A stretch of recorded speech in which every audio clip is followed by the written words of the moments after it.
Yes, everything is fine. Everything is fine as we crash and burn. Folks, this episode we're going to dive into, we woke up this morning to the stock market crashing. It happened over in the eastern part of the world first, and then it landed here.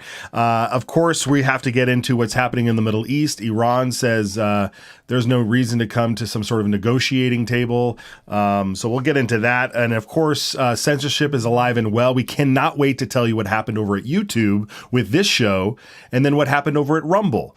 So get ready to hear about that surprising news. And then, of course, we'll check in on Kamala and the regime and all the crazy stuff that's going on over there. Some great clips from Nancy Pelosi to get to today. But let's start with the stock market. Josh, we have what do we have? We have the NASDAQ.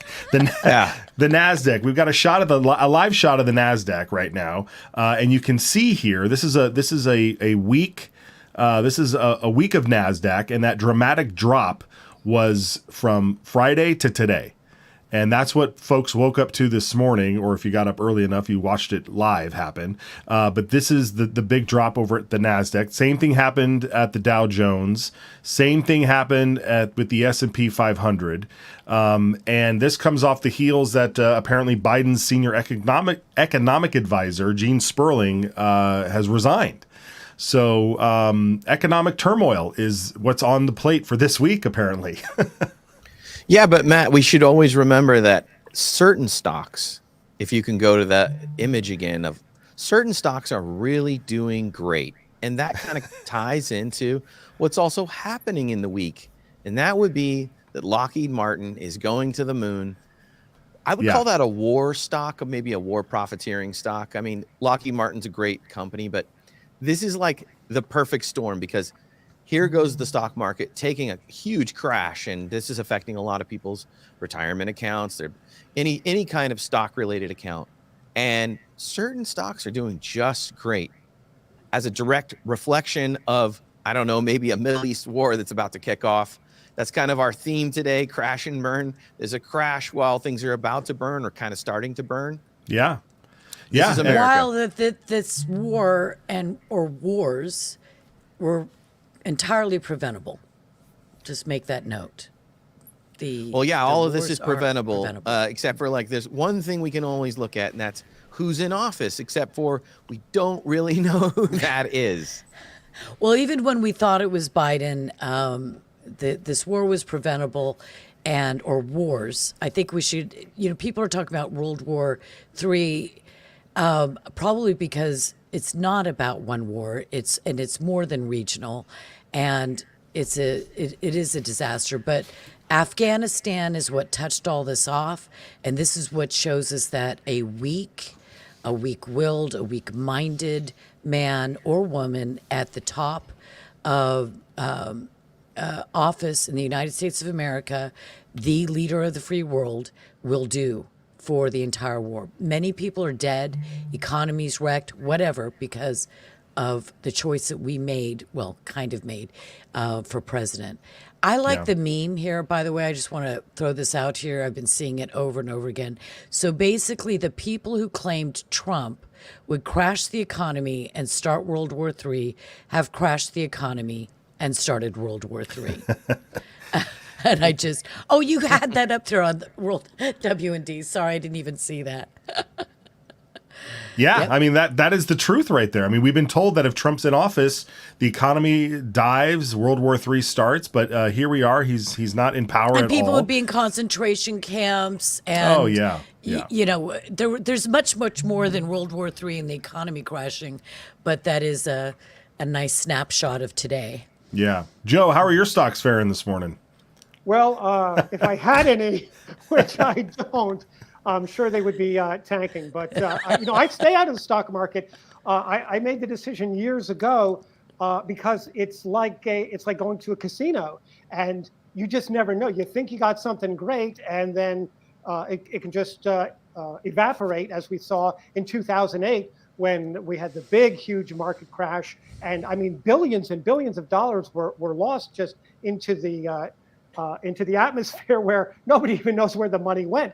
But so I personally stay out of it. But I know that a lot of people, they have, their 401ks, and they're hoping to get a nest egg going. But I personally think it's too dangerous.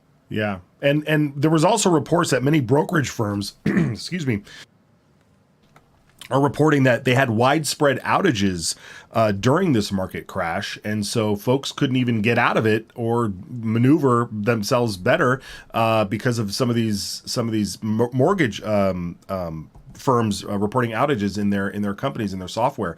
So we're going to monitor all that. We've got stories, of course, at WND, and you need to go over there and check that out. One other image that we wanted to share with you was this tweet.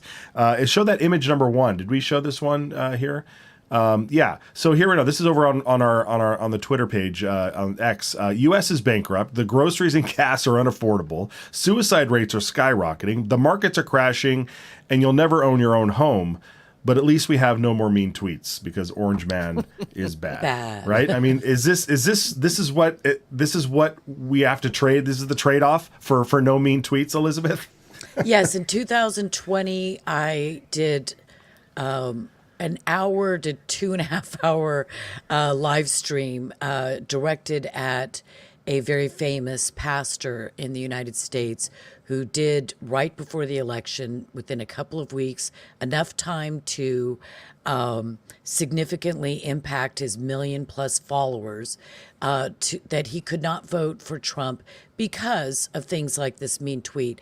And I took him apart. Well, I spent a lot of time taking him apart because that is the kind of thinking that if anybody who's watching this is thinking that, well, why would anybody be watching us and thinking that? Because they're insane and we're not, and they wouldn't be watching us. But anyway, that's what gets us into problems, is when people want purity. By the way, when did this world ever produce, besides save one time, a perfect man? And to think that mean tweets outbalance a pro-abortion, pro-LGBT, pro-trans, mutilation of children, forever wars, Marxism, wokeism, all of that.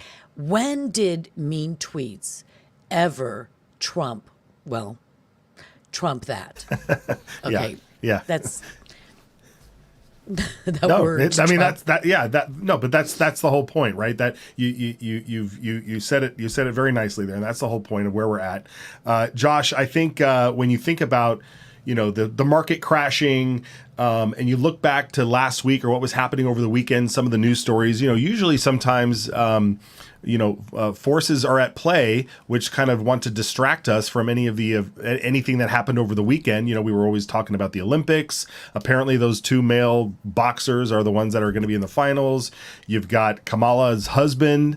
I memean, there's a lot of stories percolating over there, and this kind of wipes it off the page for at least for a day, don't you think? I feel like we need like a little segment we can call like Daily PSYOP.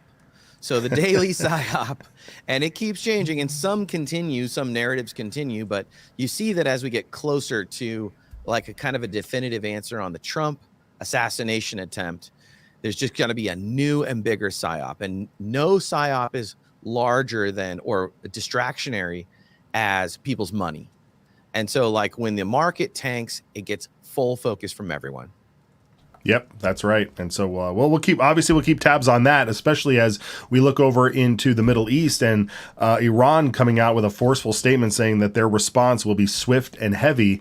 And that, of course, we have footage of Israel's Iron Dome. Let's look at the Iron Dome in action here, and then we'll throw it to you, Elizabeth, to give us a little bit of insight on what you think's going on over there.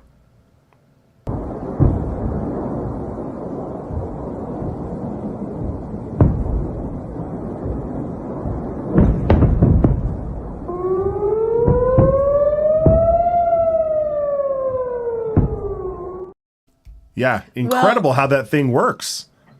It does, but it's not. They need 10 times as many. It's not perfect, Otherwise, those 12 little children, Drew's children up in the Golan, would be alive today. So it is not a foolproof. It's just a necessary and brilliant defense, but it's not foolproof. I disagree that it is assured that Iran is going to come after Israel in of any kind of with any full force. I think that they are terrified. That story. I mean, Hezbollah has been, I don't know, something like 20,000 rockets. So this is kind of, in a sense, old news. Hezbollah bombing Israel in the northern region with the 80,000 plus people whose lives have been seriously harmed because they have been evacuated and they're in nation refugees in a sense. But Iran has got to be terrified. They have come out and spoken very strongly. They have to. But the last time, when, what was it, April 13th? Was it April 13th when they attacked Israel directly for the first time and didn't use proxies? It was, 300 missiles and drones. One did get through, but they could have done more, and they didn't because they are terrified of Israel. And when Israel went in and did the most brilliant assassination, when everybody who thinks it was Israel did this brilliant assassination of Ismail Haniyeh, that scares them to death because Israel is saying, just a couple of hours ago, he was sitting with the great leader of Iran. He went back to his comfy digs and his, gorgeous home in Iran, guest home, and was blown up. That means that we can do it to you, O great leader of Iran. And, great leaders, they don't want to die any more than the average ditch digging Joe. And they also saw what Israel did to Yemen. Yemen had the audacity to send in drones directly to Tel Aviv. It killed, was it one person? What? Does anyone know that? Was it more than one person? I don't. Yeah, I don't. Yeah, I think it was one person in Tel Aviv. And the point being that Israel absolutely, their response devastated. The fires are still raging in Yemen, which is a very, very good thing. It was at a port. I can't remember the name of the port because it's so hard for me to pronounce. But anyway, if you combine that with assassinating Mohammed Deif and other assassinations, all of these very strong responses by Israel that are not just strong. They're not hitting the hammer with like a massive mallet. I mean, they are just striking precision strikes of the highest character and the greatest creativity. They put that bomb under Haniyeh's bed 2 months ago and then remotely detonated it. And Israel is an expert at doing this. And so they're scared to death. And I think that that no one knows right now, even maybe in Iran, how they're going to respond. Yeah. Well, it also begs the question when you asked this at the top of the show, who's running our country? Because if you've listened to some of the interviews, I mean, I heard an interview with Mike Lee talking about his interactions with Joe Biden and Mike Lee's wife and Joe Biden and how Joe Biden is just completely gone. It really begs the question, if he's not the commander in chief, then Joe, I'll throw it to you. Who is in charge when it comes to trying to tackle, these world events? Well, I said it before on the show, and I'll say it again. But there is this dude with the initials of BHO, Barack Obama, and it's it's his third term. It's continuing. I think personally, he's the one giving Kamala advice to not talk to the media, to not hold news conferences, because people know that she is kind of flaky or airheadish when it comes, and that's to put it mildly, when it comes to giving interviews or speaking off the cuff. So when you ask who's in charge, I think that's the guy. And it's an astonishing thing that nobody in the media brings this up, because they all were part of this cover up about Joe Biden with the dementia. They all knew about it, and they covered it up. And now all of a sudden, we've got the second coming with Kamala Harris, who's like the greatest thing since sliced bread. But 2 weeks ago, she was like the laughingstock of the administration. So everyone knows that these folks don't have the chops to do the job. So in my opinion, it is Barack Obama that's still in charge. Yeah, and you know, maybe we should bump ahead to the segment we were going to do later, because this dovetails nicely here. When you think about who is making the call and who's in charge here and who are the ones pulling the strings, Nancy Pelosi was asked this by Leslie Stahl, and I believe we have some of that footage here. If we can bring that up and take a listen. In a good place to make whatever decision, the top of his game. Such a consequential president of the United States, a Mount Rushmore kind of president of the United States. Want to know what comes next. That he belongs up there on Mount Rushmore, Lincoln and Joe Biden. But you got Teddy Roosevelt up there, and he's wonderful. I don't say take him down, but you can add Biden. Please tell us what you told President Biden to persuade him to step aside. Well, I've never shared any conversations with a president of the United States publicly, no. It said that he's furious at you. Is he?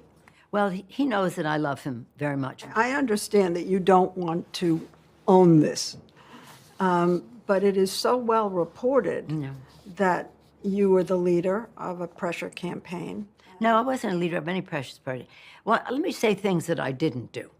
I didn't call one person. I did not call one person. I could always say to him, I never called anybody.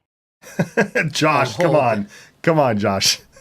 Tell me you believe everything that she's saying there. Is Nancy getting a little closer to Joe in her cognitive ability? It's kind of feeling like that, right? Yeah. And did you notice how she called it a pressure campaign and not a coup? And let's make one thing clear. She's never called anyone. Okay. Right. That's what I picked up on. Not a phone call. She said, I could say I never called anybody. She just announced I needed plausible deniability. So she had her assistant dial the number, call, and then she handed it over. Or she had someone else communicate verbatim what she told them to say. But it's almost like we need to remove the president first before we find out a reason why.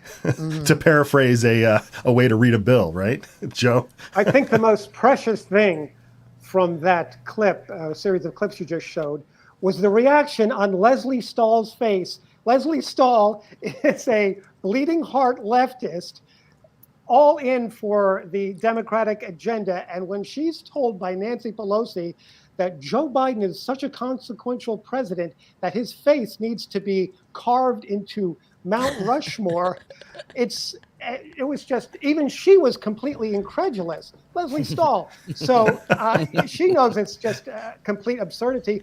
But this is what the people of Nancy, the Nancy Pelosi's of this world actually believe this stuff. Well, I don't know if they actually believe it, but they go out there and voice it as if it were true to promote the lie, to promote the fact that they think that they are, at the top of the game. Right. Now, Joe, you have an article up at WND covering these clips as well as as well as Kamala's literal cloud that exists above us. Set the stage here before we play this clip. Where in the timeline are we?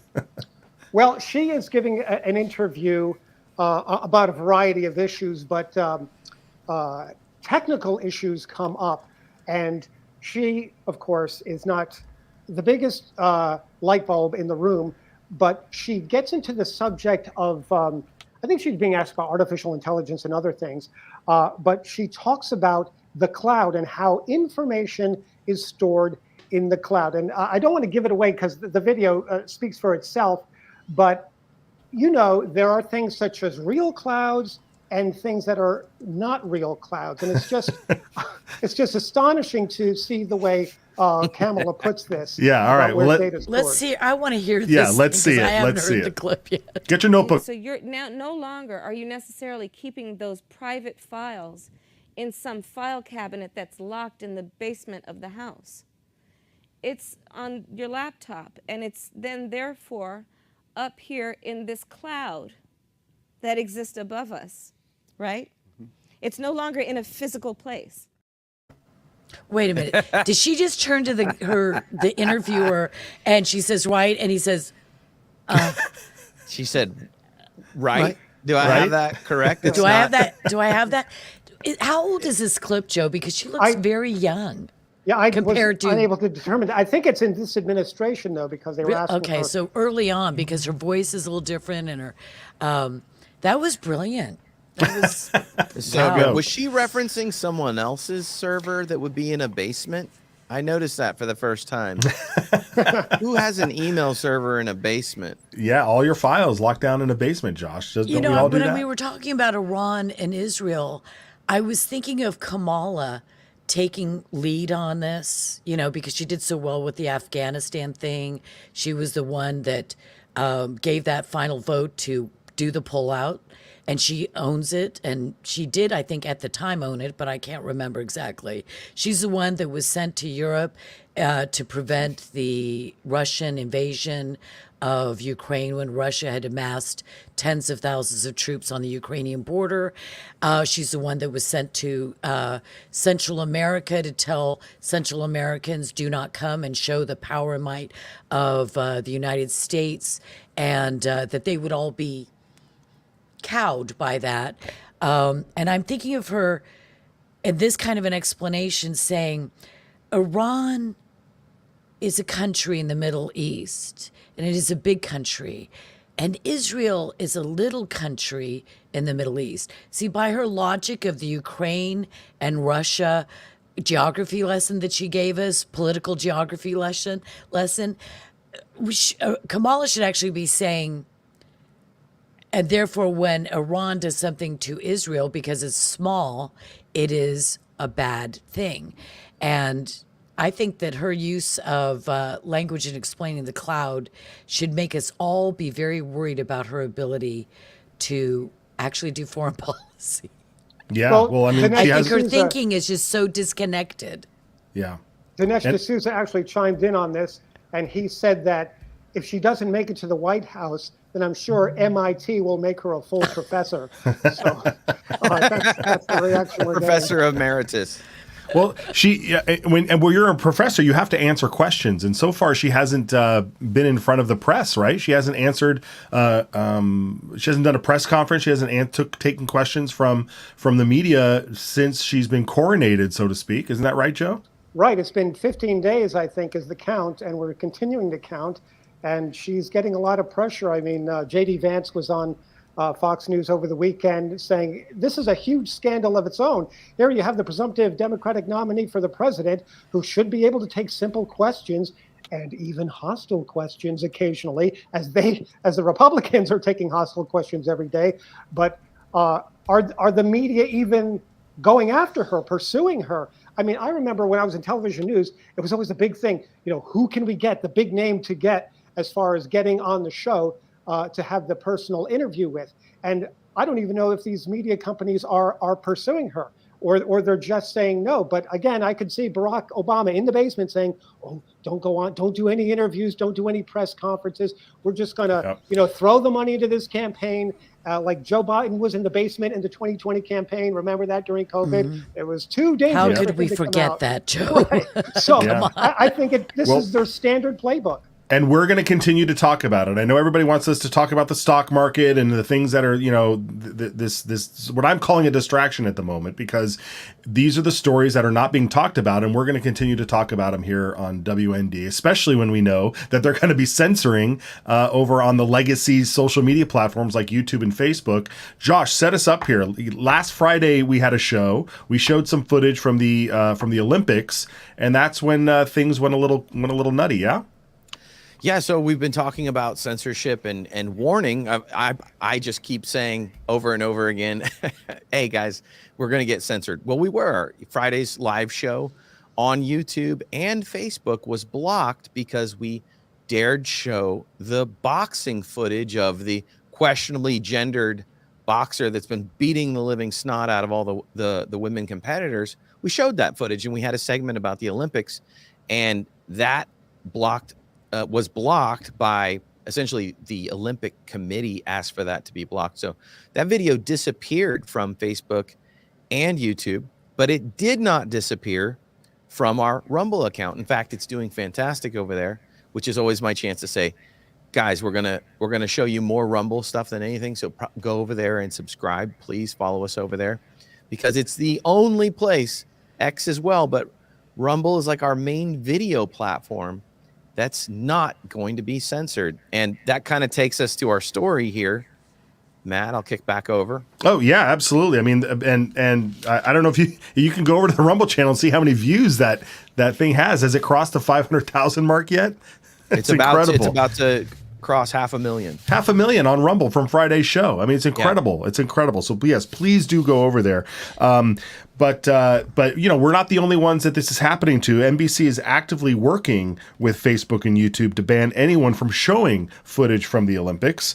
I don't know if we already showed that clip, but when we talk about this type of censorship and it's going to happen worldwide, Tucker was on his show, and we have a clip here kind of laying out where we are in the timeline, as you will. But that right, that foundational right that makes this country what it is, that right from which all other rights flow, is going away at high speed in the face of censorship. Now, modern censorship bears no resemblance to previous censorship regimes in previous countries in previous eras. Our censorship is affected on the basis of fights against disinformation and malinformation. And the key thing to know about these is they're everywhere. And of course, they have no reference at all to whether what you're saying is true or not. In other words, you can say something that is factually accurate and consistent with your own conscience. And in previous versions of America, you had an absolute right to say those things. But because someone doesn't like them, or because they're inconvenient to whatever plan the people in power have, they can be denounced as disinformation, and you could be stripped of your right to express them, either in person or online. In fact, expressing these things can become a criminal act, and is. And it's important to know, by the way, that this is not just the private sector doing this. These efforts are being directed by the U.S. government, which you pay for and at least theoretically own. It's your government. Elizabeth, it seems like we have a battle over who can determine what the truth is, regardless of what the truth actually is. We saw this start years ago, and the worst thing, I guess, is that Americans are starting to say that they believe that the First Amendment goes too far. And it is a it is filled with landmines talking about this, because there are some things, for instance, I would say that calling for, this is an example. I would say that calling for Sharia law in America is that there's a problem with that free speech. Why? Because it's actually calling for the overthrow of our constitutional government. And I'm very open to discussions. I'd like to interview somebody and explore this, a real conservative, America First free speech activist that would explain to me why calling for Sharia, for instance, which was literally calling for the demolition of the Constitution, would be allowed universally without any check whatsoever in America, because to me it's sedition and giving aid and comfort to the enemy or whatever. But that's an example. That's one thing that where I'm more on the side of exploring, are there limits there? I also have a problem with people coming to the United States legally or illegally that are not citizens and burning our flag. And I know that the Supreme Court, whether it's right or wrong, has said that burning a flag is part of free speech. But I have a problem with a Palestinian coming to America and a Hamas member of Hamas and burning our flag and teaching people that America, from their perspective, an illegal immigrant jihadist, Islamofascist, you know, there is a form of education and indoctrination going down on when you lower standards and you create a normalization, I guess is the word I'm looking for. A normalization. Oh, yeah, that's fine. I can see people wearing keffiyehs, covering their faces, wearing long black robes covering their faces, marching in our streets and burning our flags and calling for Sharia and all that. And death to America, which is also a seditious statement, in my opinion. I don't know whether I'm right, but in my opinion so far, I believe that. So these are areas that I have a problem with.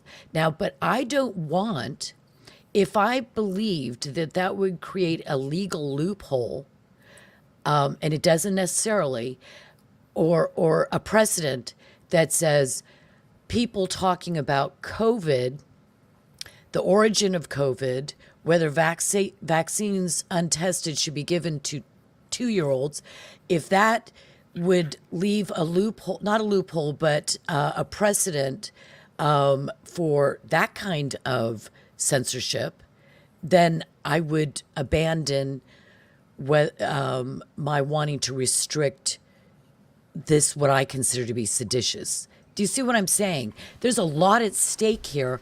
Our First Amendment, without which we have none of the other rights that we have in our Constitution and Bill of Rights. But now Americans are actually advocating or that the First Amendment is just too big. But you know what? Yeah. They're not advocating getting rid of sedition. They're advocating getting rid of the other category. Right. Who'd have thunk it? Yeah, well, which is why it's so important that we have a platform like X and that Elon Musk took it over. We have a clip here of Rand Paul explaining that very thing. Let's take a look at Rand here. A lot of what we know, though, is because Elon Musk spent $44 billion on Twitter. In fact, I loved his comment when he says, "I didn't spend $44 billion on Twitter. I spent $44 billion to protect free speech." And thank goodness he did. Yeah, so let's have these debates, Elizabeth. I think they're important. Josh, we have we're going to be releasing some mini docs here shortly. Walk us through this. What do we got? Well, this is like a really troubling thing. Obviously, it should be obvious to folks that this is troubling, that Americans in large numbers do not think that free speech is important. And what that is, I believe that is like a long running operation to change people's minds based on, first, we had the idea of like hateful speech or hurtful speech. And Americans don't want to hurt people and they don't want to be hateful. So they've kind of fallen into this trap of saying, hey, speech is not open. Speech is closed, and free speech is not what we want anymore. And in fact, in the article that we have over at WorldNet Daily, I'm just reading from it. It says the Foundation of Individual Rights and Expression found that 53% of Americans believe that the First Amendment goes too far protecting rights. And even in our little doc series here that we're producing for Whistleblower, it was found at Yale, there was a group that was having they were doing a petition to limit free speech on campus. So this came out of the university system. It's making its way through our culture, through the media. And now, sadly, more than half of Americans, if this poll is accurate, are deciding that free speech is not really that big of a deal and we can do without it. And sadly, I think what follows are the other amendments will follow. So here comes first, second is next. Yeah.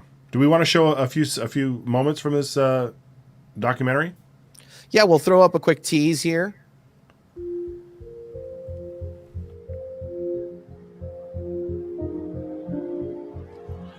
Under the Biden administration, the United States has experienced a bewildering invasion on our southern border. But what about the ideological invasion taking place in our universities? Yeah, so that's a tease of that article from Whistleblower, but it's tackling this idea of there's these invasive ideas, and they've always been in the university, leftism, liberalism, but now they're taking on more insidious design, such as the students are coming out of there and entering our society with ideas that free speech is evil. And these ideas are tackled in this video. That's if you want to just see so it, crazy. if you want to know, see when it, you you can go think- to our social media platforms to see it, and we recommend you do that. Yeah, I Notice just it's only the speech that they disagree with that they want censored. When they were holding their anti-Israel, free Palestine things, it was free speech all the way, and you can't shut us down and you can't arrest us. But it's only the speech that they can't stomach. That's what they want censored, and that's why they're souring on free speech. Yeah, it's it started though a lot with the safe. What did they call the zones in universities? Safe zones or Safe spaces. safe Oh, the spaces? free speech zones. Yeah. Oh, free yeah. speech zones Spaces. where Just you were like in only grade- allowed to be in one particular part of the campus, handing out flyers or having a Right, discussion. and that's Yeah. a very British thing. For instance, they have a square where you can go and speak about religious or political issues without being censored. Speaker's corner, yeah. Speaker's corner, and I find that so strange that you need to go to one place, and then they tell you if you can stand on a step, or if you're speaking too loud, or if you need to leave because I guess the free speech got too free. But I'll just say this one thing. Douglas Murray was posting today that the UK and authorities say they'll crack down on people spreading fake news online. They should, and then he comments, which of course there is no free speech in the United Kingdom, which is very odd.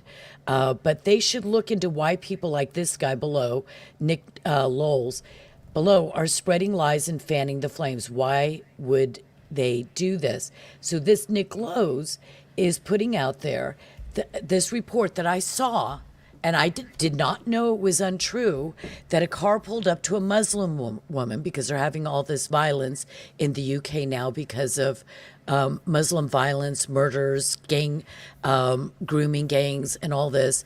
And the people have had enough, and now it's getting violent. And that's what they want to bring to the United States as well. That there was acid, a car stops, a Muslim woman is standing there innocently, and someone throws acid in their face and drives off. Well, apparently it wasn't true. But the UK isn't stopping that kind of fake news No, being of course posted. not. Yeah.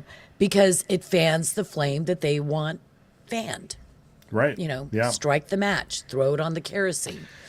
Well, and that's why in this country, we look at Europe and we say, oh, that's where we could be in 10, 15 years or sooner. But that's why it's so important for you folks out there watching. Please go to X. Please follow us on X. Shameless plug, shameless plug. That's how we do it here. No, I mean, this is an information war, and if you're gonna continue, make sure you bookmark over on Rumble. Follow the channel there. Josh, you're much better at going down the litany of all the sites that we have here. Where else should people do, and what do they need to do when they get there? Yeah, I mean, folks, if you follow us on Facebook and YouTube, we love that, and we like that we have subscriber numbers there. But truthfully, we're going to stop the stream here soon, but the news does not stop over at worldnetdaily.com.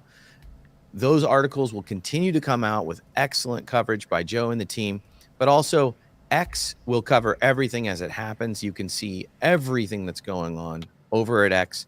And for video, we really want you to go to Rumble and subscribe there and watch our content there. We have to build our Rumble audience, and we appreciate you going there. People have been doing that, but the election's coming.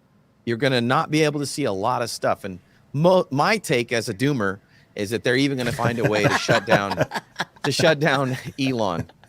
Yeah, they will be working overtime. That's for sure. That's for sure. All right. Well, news is going to be breaking as always. We're going to be covering it. The next 24 hours promises to be something where something's going to happen. Something always breaks. So be sure to come back here on Wednesday for more coverage of what's going on. So on behalf of Joe, Elizabeth, and Josh. I got too many J's on today. Yeah. We'll see you on Wednesday, folks. Take care. God bless.